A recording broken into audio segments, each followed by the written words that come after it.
Bienvenue à Code Vitalité, le podcast qui brise les codes. Viens revisiter l'abondance vitale et t'ouvrir à la possibilité que la vitalité, c'est un état d'être, une fréquence accessible à tout instant où tu choisis de t'y connecter. Chaque épisode est une invitation à explorer les profondeurs de l'expérience humaine dans toutes ses dimensions. Nous te partagerons notre cheminement, nos prises de conscience et nos défis en lien avec la santé, les relations et la spiritualité. Bienvenue dans un espace d'évolution sans prétention avec Anne-Sophie et Vicky.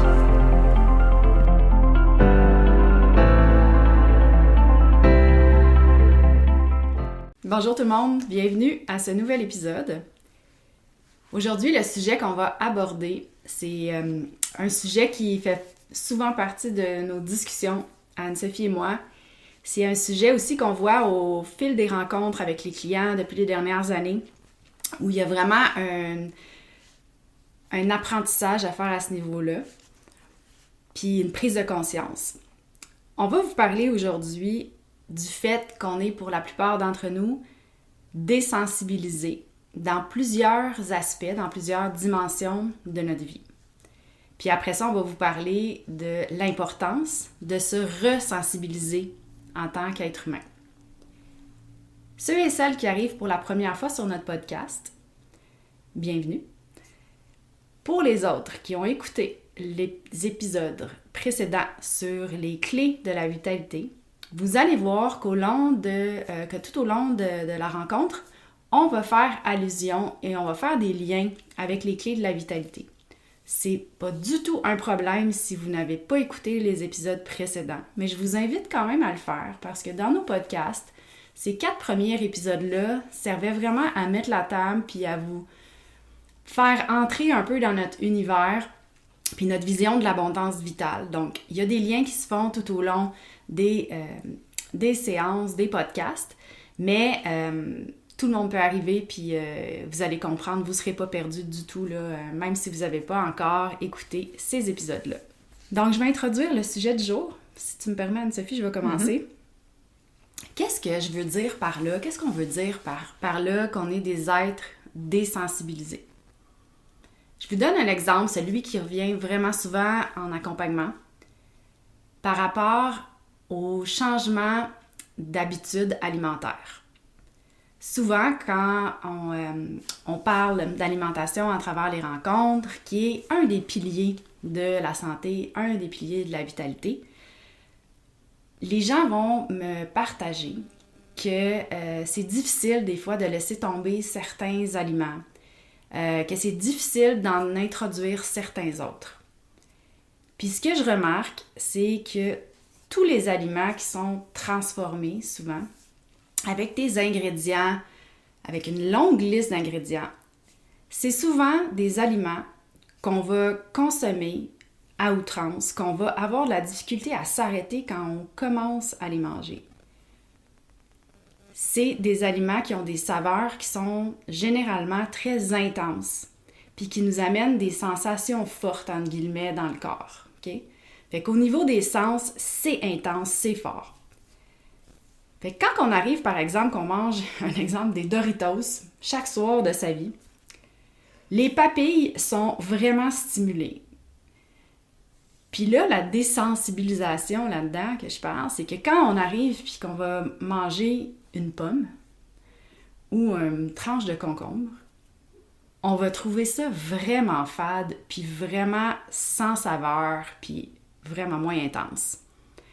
Donc, pour les gens qui sont dans des processus de faire des changements alimentaires, il faut réapprendre à ces papilles gustatives, à se resensibiliser, puis à aller apprécier un aliment dans toute sa simplicité. Ça, c'est un peu une introduction à ce qu'on va parler aujourd'hui.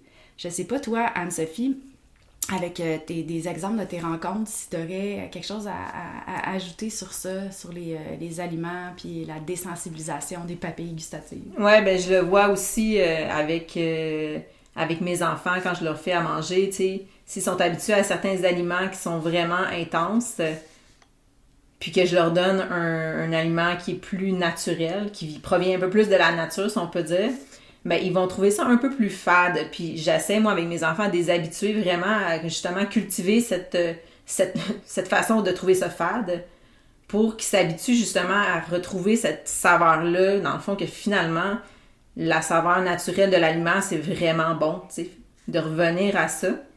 Puis je dis pas que mes enfants sont accros à des sensations extrêmes au niveau de leur papille, mais en tout cas en tant que parent, de comprendre ça, ce phénomène-là de désensibilisation puis de resensibilisation au niveau des papilles. Ce que je retrouve par contre avec mes clients, pour moi, c'est que c'est ce que j'exprime en fait à mes clients, c'est que si on a toujours envie d'y revenir avec un aliment, comme tu as un peu dit, Vicky, c'est avec un chip ou peu importe, ça peut être même aussi une salade qu'on va manger, mais qu'on ajoute tellement de choses dans notre salade qui qui peut être transformée, qui fait qu'on va manger beaucoup plus que notre corps naturellement aurait arrêté avec ses propres signaux de satiété.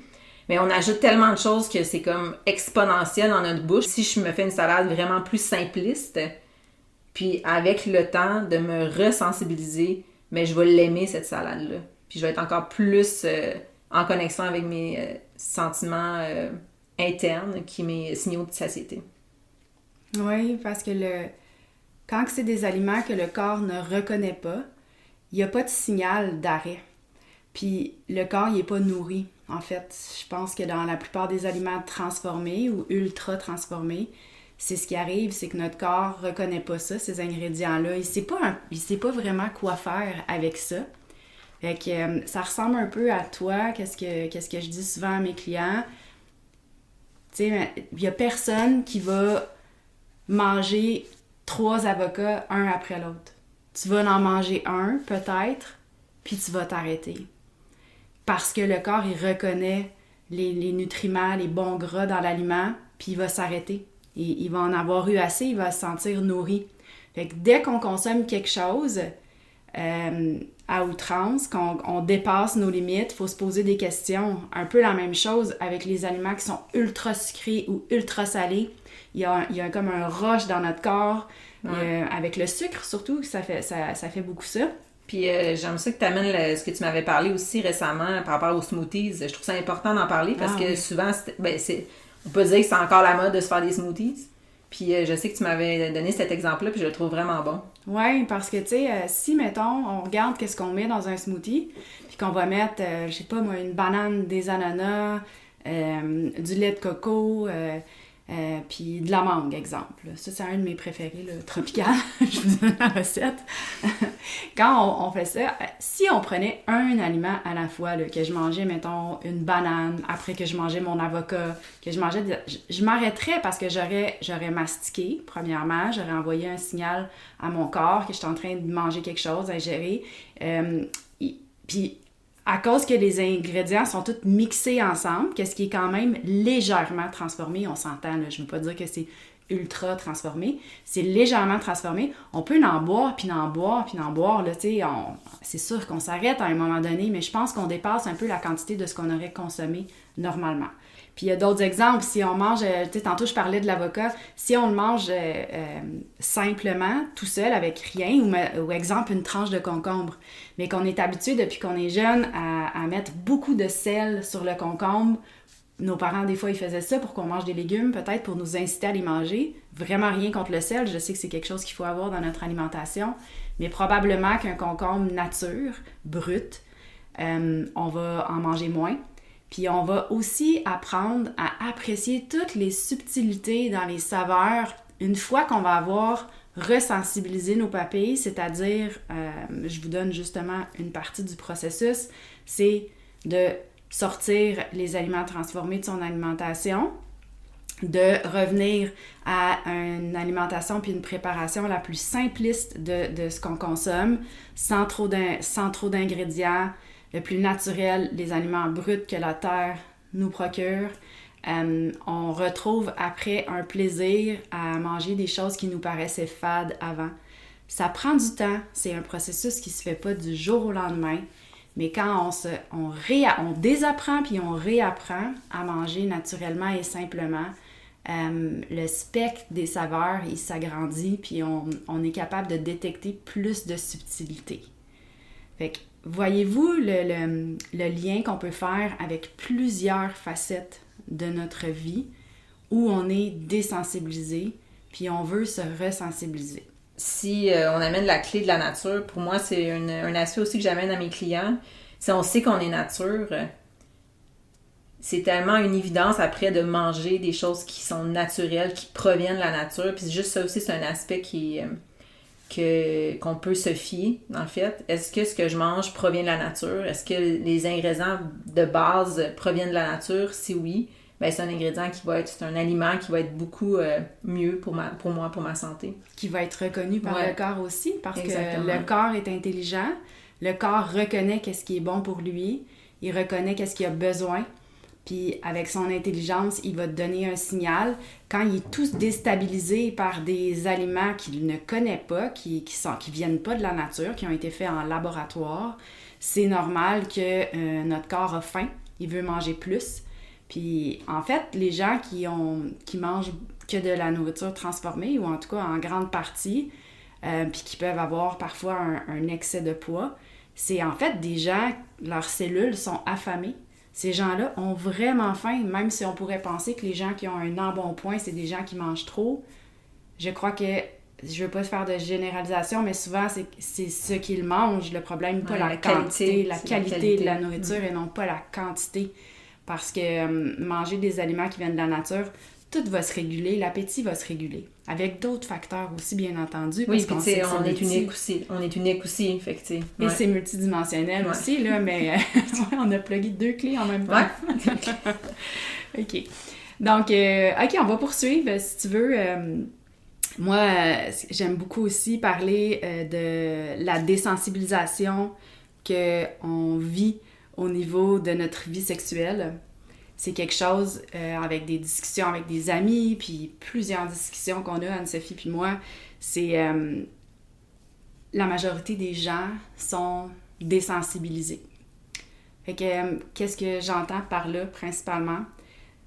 Si je regarde au niveau des femmes, surtout, je vais entendre beaucoup dans des discussions avec des amis, qu'il y a l'utilisation, mettons, de jouets sexuels qui viennent intégrer leur sexualité avec leur partenaire ou pas. On sait que ces jouets-là, les vibrateurs, ces choses-là, ça a une grande intensité. Donc, c'est comme si le corps, il devenait en quelque sorte très tolérant à tout ça, puis que ça prenait une grande intensité pour arriver à sa fin, pour arriver, mettons, à l'orgasme. Alors, imaginez comment c'est difficile après, quand on arrive dans un contexte avec un partenaire où il n'y a pas l'utilisation de ces jouets-là, de ces objets-là, comment que c'est difficile de ressentir les sensations qu'on pourrait ressentir sans l'intervention de ce jouet-là. Je veux nuancer, là, je suis pas en train de dire que c'est mal ou... je suis pas en train de dire que c'est bien ou c'est mal, mais avec ma vision des choses maintenant, puis selon les discussions qu'on a eues, Anne-Sophie puis moi, on voulait vous en parler, parce que pour avoir déjà utilisé ces choses-là, puis les avoir peut-être sorties, en tout cas pour ma part, sorties de ma vie, c'est de réapprendre à apprécier, se resensibiliser, en fait, aux sensations naturelles du corps qui proviennent de la nature, encore une fois, tu sais, qu'il n'y a pas l'intervention de la technologie dans notre lit. Oui, puis souvent, certains vibrateurs ou certains jouets sexuels, ça va être des choses qui vont... que c'est pas naturel, finalement, puis ça va amener une intensité rapide aussi. Mm-hmm. Tu sais, dans l'espace-temps, ça va amener une intensité rapide, qui peut aussi désensibiliser certaines zones, puis que ça soit... après ça, qu'on recherche cette rapidité-là, avec notre vie qui va très vite, finalement, on sait pas là nécessairement qu'on va aller chercher, pour ma part, une sexualité qui est épanouie puis qui est profonde. Oui, puis imaginez comment voulez-vous qu'un partenaire concurrence avec des jouets d'une telle intensité. Alors, si on a toujours connu ça puis ça fait partie intégrante de sa vie sexuelle, je pense qu'on passe à côté de quelque chose qui peut être incroyable. Puis avec, encore une fois, comme avec la nourriture, avec un spectre puis une subtilité de sensations à redécouvrir en se resensibilisant, c'est-à-dire en sortant ces éléments-là de notre vie pour revenir à la base, à la simplicité, tout comme avec l'alimentation. C'est quasiment excitant, excitant, puis je suis curieuse de voir aussi toute la sensibilité que j'ai pas peut-être aujourd'hui, les saveurs que je goûte pas encore ou le toucher que je ressens pas ou peu importe. Tu sais comment ça peut être vraiment grand justement à cause que notre corps est tellement intelligent et on n'a pas accès à tout nécessairement tout de suite. Non, c'est un processus qui est sans fin. Je pense que c'est expansif. Puis quand on plonge là-dedans, on voit que on peut toujours aller plus profond, on peut toujours aller plus loin. Puis je pense que c'est ça qui est beau aussi avec ce processus-là. Donc, tu sais, on le commence, on se donne du temps, on est patient, puis on voit ça grandir, tu sais. Mm-hmm. Mais si on revient à la sexualité, je trouve ça important de parler en fait de la connexion avec son partenaire par rapport à cette resensibilisation-là. Mm-hmm. Vraiment, tu sais, de voir peut-être si vous êtes en relation en ce moment, puis de voir est-ce que en ce moment vous sentez la connexion avec votre partenaire en ce moment au niveau sexuel, puis est-ce que vous pensez que en vous resensibilisant à vous-même, à vos propres sensations aussi, puis aux sensations de votre partenaire, vous allez pouvoir approfondir votre relation sexuelle. Clairement. Puis, tant qu'à être là, on a parlé des jouets sexuels dans la vie des femmes. J'ai envie de parler d'un autre aspect qui est peut-être, je veux pas juste dire réservé aux hommes, mais peut-être plus présent dans la vie des hommes. Puis, c'est le fait de regarder de la pornographie. Je sais que c'est quelque chose qui est vraiment banalisé, très commun et répandu. En ayant des discussions aussi avec des amis, des femmes autour de moi, c'est très normalisé, en fait, ce comportement-là. Puis c'est tabou en même temps, mais c'est très normalisé. Puis je peux, pour ma part, voir la différence d'avoir partagé ma vie avec des partenaires qui avaient ces pratiques-là, qui regardaient ces vidéos-là, puis avec d'autres que non. Puis encore là, je suis pas encore dans le c'est bon, c'est mauvais, c'est mal, là, c'est péché, c'est pas ça que je veux dire.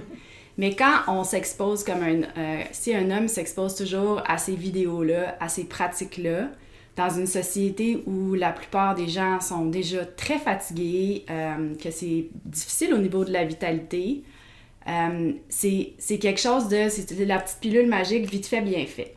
On prend plus le temps de prendre le temps avec son partenaire. La sexualité aussi, elle devient associée beaucoup à certaines images. Il y a certains chemins qui se font dans le cerveau. Là, je dis de l'homme, mais tu sais, ça peut être des femmes aussi. Là, hein. Je veux pas exclure les femmes ou les hommes de ça. Mais en regardant ce genre d'images-là, ça peut devenir... on est désensibilisé quand on arrive dans un contexte réel avec une vraie personne en face à face. On peut être désensibilisé, puis ça peut être plus difficile d'apprécier autant la relation sexuelle avec sa partenaire que d'avoir une pratique devant un écran. Oui, parce que en fait, si on habitue notre cerveau à créer un chemin, comme tu dis, qui amène une excitation peut-être rapide, justement, qui amène une éjaculation ou peu importe, un orgasme à l'homme ou à la femme rapidement avec toujours peut-être les mêmes images, comme tu dis, mais la personne, l'homme ou la femme, va essayer de retrouver ça chez son partenaire. Cette sensation rapide, ces images-là, mais ils ne le retrouveront pas nécessairement. Puis pour moi, c'est une déconnexion vraiment profonde chez l'humain, puis au niveau relationnel. Oui, définitivement. Je pense qu'en retirant la consommation de ce genre de vidéos, d'images-là, puis tout ça, ça peut être difficile. Il y a des personnes qui sont aussi aux prises avec des dépendances par rapport à ça, que c'est des pratiques quotidiennes, puis que ça fait vraiment partie intégrante de leur vie. En tout cas, dans un processus de retirer ça, puis de redécouvrir une sexualité plus naturelle, puis plus simple et vraie. C'est un processus qui peut prendre du temps. C'est réapprendre à son corps, réapprendre à sa tête, à son cerveau, tout de A à Z, en fait, c'est de refaire ces chemins-là. Fait que ça aussi, c'est un processus qui demande du temps. Oui, puis qui demande aussi de l'énergie, puis nourrir la relation aussi, parce que c'est surtout si soit un ou les deux sont, tu sais, le couple peut être les deux là-dedans aussi, mais je veux dire, c'est vraiment une façon de réentrer en relation, puis de commencer à communiquer aussi certaines choses, certains défis, peut-être par rapport à ça. Peut-être aussi certains non-dits qui ont été comme accumulés par rapport à ça. Tu sais, comme tu dis au début, c'est un sujet qui a été banalisé chez certaines personnes. Puis si on commence à creuser, puis tu sais, il y a peut-être aussi au niveau relationnel des personnes qui sont pas bien là-dedans, puis c'est un bon chemin à aller comme explorer en relation, puis de commencer à parler de ces choses-là, puis à voir aussi, tu sais, ok, ben moi, tu sais, à voir justement qu'il y a peut-être une déconnexion qui est là, puis que c'était inconscient en fait, tu sais, peut-être que les personnes ne le voyaient même pas que ça c'était une barrière au niveau relationnel, tu sais, au niveau sexuel. Certain, c'est tellement important s'il y a des hommes, mettons, qui nous écoutent puis qui se sentent interpellés ou déclenchés par ce qu'on est en train de dire. Moi, je pense que dans une relation, d'avoir ces discussions-là avec sa partenaire ou son partenaire. Sans jugement. Sans jugement, parce que écoute, c'est un autre fléau dans notre société. Puis, j'ose pas imaginer aussi les jeunes générations qui vivent vraiment puis qui grandissent là-dedans avec ça comme modèle. Ben, d'arriver à pouvoir en parler avec son partenaire, ça peut vraiment nous aider à traverser ça puis à revenir à quelque chose de peut-être plus naturel et plus vrai, connecté. Oui, mais puis enlever juste, tu sais, quand je parle de jugement, c'est enlever l'espèce de c'est bon, c'est pas bon. Ouais. Tu sais, il y en a pas, il y a pas rien de bon ou de pas bon. C'est juste, il y a ça comme situation. Comme c'est ça qu'on est en train de vivre en tant que couple dans notre expérience humaine. Puis est-ce que moi ou mon conjoint ou mon partenaire veut quelque chose de plus grand, puis veut plus de profondeur, plus de sensibilité au niveau relationnel? Oui, bon, qu'est-ce qu'on peut faire? Parce que quand on partage une intimité physique avec quelqu'un, ben selon moi, si on prend un des principes qu'on est des êtres multidimensionnels, cette intimité-là qui se passe au lit, cette intimité-là, elle devrait être là aussi au niveau émotionnel, au niveau psychologique, être capable de partager puis de communiquer avec son ou sa partenaire dans toutes ces dimensions-là. Ça fait tellement pas de sens qu'on soit capable d'avoir une intimité physique, d'avoir de la sexualité avec quelqu'un, mais de ne pas être capable de lui parler de ce qui se passe dans notre cœur, de ce qui se passe dans notre tête. C'est se déconnecter de nos dimensions. C'est vraiment important, tu sais. Fait que, tu sais, c'est... Ouais, mais quand tu parles de multidimensionnalité, moi, j'y vais là en ce moment avec... Puis je sais que Vicky, tu vas être d'accord avec moi, mais tu sais, on parle de spiritualité aussi, puis on sait qu'on est des êtres uniques, mais aussi on est des êtres connectés, tous ensemble. Et fait qu'il y a Dieu aussi dans l'union. Dans le fond, il y a l'homme, la femme et le grand tout dans l'union. Fait que quand on parle de sexualité, on peut créer cet espace-là aussi dans la relation. On a deux personnes, puis le grand tout qui est là. Ouais, puis sur le plan spirituel aussi, il y a plusieurs choses qui vont se passer au niveau de la sexualité également. Je pense même qu'on pourrait peut-être faire un podcast éventuellement sur le sujet, parce qu'aujourd'hui, je veux qu'on parle de désensibilisation puis de sensibilisation. Ouais. Fait que si je nous ramène, mettons, à ça, c'est les femmes et les hommes, on a un travail à faire avec ça, parce que je pense que j'ai commencé à le dire tantôt, puis j'ai comme bifurqué vers une autre chose, mais pour avoir expérimenté une relation avec une vie sexuelle avec quelqu'un qui consommait de la pornographie et quelqu'un qui avait fait le choix de ne plus en consommer, de sortir ça de sa vie, j'ai constaté une grande différence dans mon expérience de la sexualité avec ce partenaire-là. Donc, je vous encourage à l'essayer, puis si c'est pas pour vous, c'est pas pour vous. Puis peut-être aussi que vous allez être surpris du spectre de l'expérience qui va être vraiment agrandi puis expansif. Au début, quand on a décidé de parler de ce sujet-là, ce qui m'est venu vraiment, ça a été que se ressensibiliser, c'est vraiment enrichir nos expériences humaines, peu importe quelles qu'elles soient. Ouais. Enrichir notre sexualité, ben, en tout cas, moi, je suis curieuse. On prend une petite pause du podcast parce qu'on doit absolument vous parler du programme qu'on a fièrement monté dans les derniers mois. Ça s'appelle Paradigme Vitalité et c'est un processus de 4 semaines qui se fait en ligne avec du contenu préenregistré et une portion aussi en direct. L'intention derrière la création de ce programme-là, c'est de vous amener à aller revisiter vos croyances profondes pour expérimenter l'abondance vitale dans toutes ses formes et ses possibilités. C'est un programme qui va vraiment vous inviter puis vous amener ailleurs, vous présenter des nouvelles perspectives, vous aider à activer l'abondance vitale qui est déjà en vous. On en a parlé dans le podcast avec les 4 clés de la vitalité. C'est ces 4 clés-là qui vont être présentées une semaine après l'autre pendant un mois avec Anne-Sophie et moi. Si ça vous intéresse déjà, restez à l'affût parce que la période de préinscription va débuter dès décembre 2025.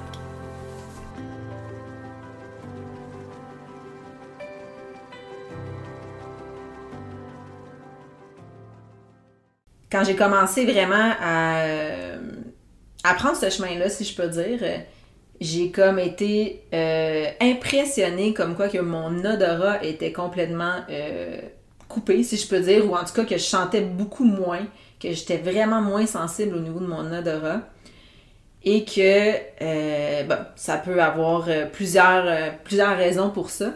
Mais ce que je remarque maintenant, c'est que je sens beaucoup plus de choses, puis quand que je sens des produits plus transformés, que ça soit au niveau des déodorants, au niveau des assouplisseurs, des produits ménagers, parfums, la liste est très longue, que maintenant je le sens tellement plus et vraiment aussi plus à longue distance aussi. Mm-hmm.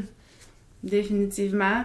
J'ai remarqué il y a quelques années que quand je rentre dans des maisons où est-ce qu'il y a des chandelles parfumées ou les petits trucs qu'on branche, les plugins qu'on branche dans les prises de courant, je commence à couler des yeux. Mon nez aussi, je deviens... j'ai envie de me moucher. C'est comme si j'étais devenue hyper sensible à ces odeurs-là, mais que avant d'avoir pris conscience de ça, je sentais plus les odeurs naturelles avec autant d'intensité. C'est comme si, tu sais, juste dans l'alimentation aussi, sentir les herbes qu'on va choisir dans notre plat, ou quand on est dehors, sentir les fleurs, sentir les odeurs, tout ça. Les épines, les arbres. On le sent plus comme quand... On le sent, mais jamais autant quand on est habitué à avoir des sensations fortes là, d'odeur dans notre nez. Ça devient très, très intense, puis... je le vois aussi, comme moi, j'étais vraiment Miss Parfum, là, toute ma vie, là, je m'aspergeais de parfum. Quand je sortais, genre, je pouvais en mettre un push, puis après l'autre, là, j'avais pas peur de ça, le parfum. Puis j'aimais ça. Maintenant, il m'est arrivé de mettre un push de parfum la semaine passée. J'ai dû me changer tellement, genre, je pouvais plus me sentir, on dirait que je tolère plus ça. Fait que là, je veux pas vous perdre avec désensibilisation puis resensibilisation, mais le but ici, c'est de voir que quand on... Premièrement, ces produits-là, on va se le dire, là, c'est des produits qui sont toxiques, c'est des produits qui nuisent à notre santé, qui doivent être... le corps doit se débarrasser après de ces toxines-là quand on respire ce genre de produits-là. Fait qu'il y a plusieurs bonnes raisons de les enlever. Puis une autre raison pour le sujet du podcast d'aujourd'hui, c'est de redécouvrir la subtilité des odeurs naturelles qui nous entourent. Oui, puis tu sais, quand tu dis tes yeux coulaient, puis tu sens que maintenant tu sens plus, en fait, que ton corps il te parle plus facilement aussi par rapport à les produits qui sont peut-être toxiques pour toi. Fait que ton corps va t'envoyer un signal de dire, un signal pour te dire que dans l'environnement, il y a quelque chose qui est pas nécessairement bon pour toi. Mm-hmm. C'est pas de... Comment que je peux dire? C'est pas de croire que plus que je me resensibilise, plus que je vais être plus sensible puis que je vais être moins en santé. Comment je peux... Tu sais, tu comprends ce que je veux dire? Plus que je me resensibilise, plus que mon corps va être faible, mettons, si je peux dire, s'il y en a qui pensent ça, mais non, c'est pas ça, c'est que plus qu'on a accès à notre intelligence de notre corps, puis plus que notre corps nous parle, plus qu'on peut avoir confiance en ces signaux-là, puis se réajuster, puis justement prendre des choix qui sont vraiment meilleurs pour notre santé, comme choisir d'enlever des plugins dans notre maison, de ne pas prendre des chandelles qui sont toxiques, d'aller dans des versions beaucoup plus naturelles, puis qui proviennent de la nature. Mm-hmm. Ouais, ce que tu veux dire, dans le fond, c'est comme qu'on devient hyper sensible à tout, mais en fait, c'est pas un signe qu'il y a quelque chose qui va pas avec nous. Moi, je pense que c'est justement un signe que notre corps, il a développé une plus grande sensibilité pour nous avertir des potentiels dangers pour notre santé. Mm-hmm, exactement. C'est son moyen de communication. En tout cas, pour ma part, ça se passe comme ça, puis peut-être plusieurs personnes ici aussi. C'est super intéressant pour l'odorat. Et j'aimerais amener aussi au niveau de la vue, tu sais, on passe tout, c'est vraiment le spectre de l'expérience sensorielle, mais au niveau de la vue aussi, on est super habitué, tu sais, je pense qu'il n'y a pas personne qui échappe, là, à regarder des milliers et des milliers d'informations visuelles à chaque jour, que ce soit sur notre téléphone, sur notre ordinateur, sur des écrans quand on se promène dans des magasins, tout ça, on voit un paquet de choses. C'est tellement un stress pour notre système nerveux d'avoir à processer notre cerveau qui processe toute cette information-là, notre système nerveux qui est activé par tout ça, on s'en rend même plus compte à quel point c'est épuisant pour nous de voir tout ça, puis on prend plus le temps de regarder les choses simples de la vie, les choses simples de notre environnement naturel qui est la nature. Donc, quand on veut faire un processus de se resensibiliser les yeux, la vue, je trouve qu'il n'y a rien de mieux que d'aller se reconnecter à la nature en allant marcher dans le bois, dans la forêt, prendre le temps de regarder les couleurs des arbres, des feuilles, les insectes, de sentir l'odeur des épines dans les arbres, des feuilles mortes au sol, de ressentir le vent sur notre peau, tu sais, tous nos sens, c'est une expérience sensorielle que notre corps connaît, que notre corps reconnaît, qui nous amène dans cet espace-là sécuritaire, puis qui vient tellement apaiser notre système nerveux, puis le rééquilibrer, le ramener à son état naturel, son état d'origine. Juste quand tu parlais, on dirait que je me sentis plus calme. Non, c'est vrai. C'est vraiment, c'est tellement réparateur, c'est tellement, ça fait un lien vraiment avec une des clés de l'abondance vitale, c'est de reconnaître qu'on fait partie de la nature, que c'est notre environnement, c'est notre maison. Donc notre corps, ce qu'il veut, si je peux conclure peut-être avec ça, notre conversation d'aujourd'hui, notre corps, tout ce qu'il veut, c'est évoluer dans l'environnement qu'il connaît, avec des aliments qui viennent de la terre, avec des images qui viennent de la nature, avec des gens, des humains en face de nous qu'on touche, avec une connexion à l'autre, une connexion à soi. Puis tu sais, on peut dire une connexion, oui, dans les 5 sens, mais au-delà aussi de nos sens. À soi et à l'autre. Oui, une expérience sensorielle, puis une expérience extrasensorielle aussi, pour s'ouvrir à tous ces autres sens-là, qu'on parlera peut-être dans un autre podcast, mais qui peuvent émerger, puis qui peuvent nous permettre de lire d'autres genres d'informations à suivre. À suivre. Fait que merci à tout le monde pour votre écoute. N'hésitez pas à nous partager vos impressions, vos commentaires sur la discussion d'aujourd'hui. On se retrouve bientôt pour un autre épisode. Bye bye. Bye.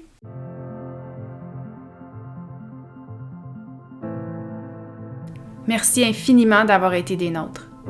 Pour nous supporter dans notre mission de propager les codes de la vitalité, abonnez-vous et partagez ce podcast à tous ceux qui pourraient en bénéficier. On se retrouve très bientôt pour un prochain épisode.